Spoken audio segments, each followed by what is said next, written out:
Assalamu alaikum wa rahmatullah. So the question is, why does Islam treat women in such a discriminatory fashion? Why are the rules so different for men and women? Well, the response to this is actually quite simple.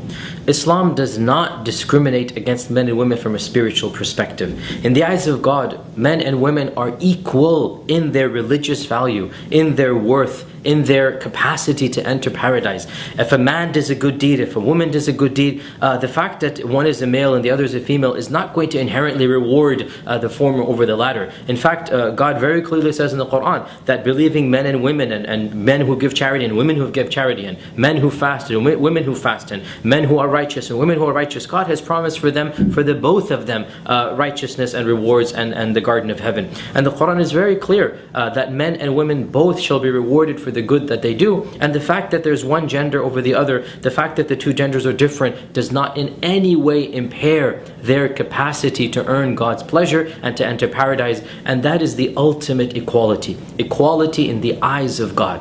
Now, for the laws of this world, there is no question that Islam has different sets of laws for men and women, but rather than viewing them as discriminatory, we as Muslims believe that these laws are more conducive to each gender. I mean, after all, men are capable of certain things, women are capable of certain things. Men cannot give birth, women give birth. Women are more nurturing. There are different talents, there are different capacities. Men are physically, physiologically, biologically different than women. And so God has created the two of us, and He knows that which is conducive to our environment. He knows that which is conducive to our gender, and therefore He has made laws that pertain to these genders. From the perspective of Islam, it's simply not logical, it's not rational, it's not reasonable to compare the roles of men and women in society, because men and women are not the same. Allah says in the Quran, وَلَيْسَ الذَّكَرُ كَالْأُنثَى, that the male is not like the female is not like the male. They are different from many different perspectives,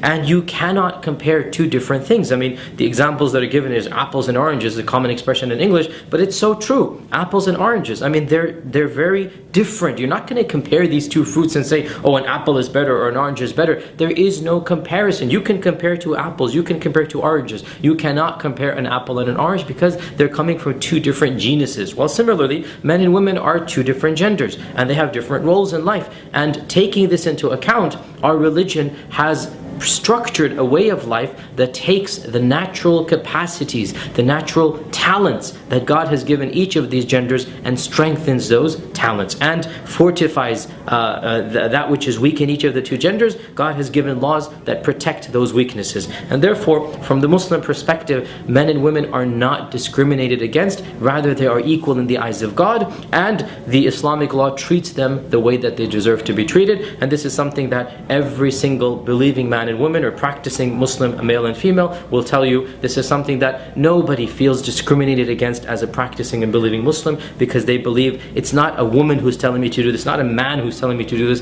it is God who's telling me to live my life the way that I want to and the way that He wishes me to do so. And when I live my life in that way, I find comfort, I find peace, I find the pleasure of God, and that is the ultimate happiness of Islam.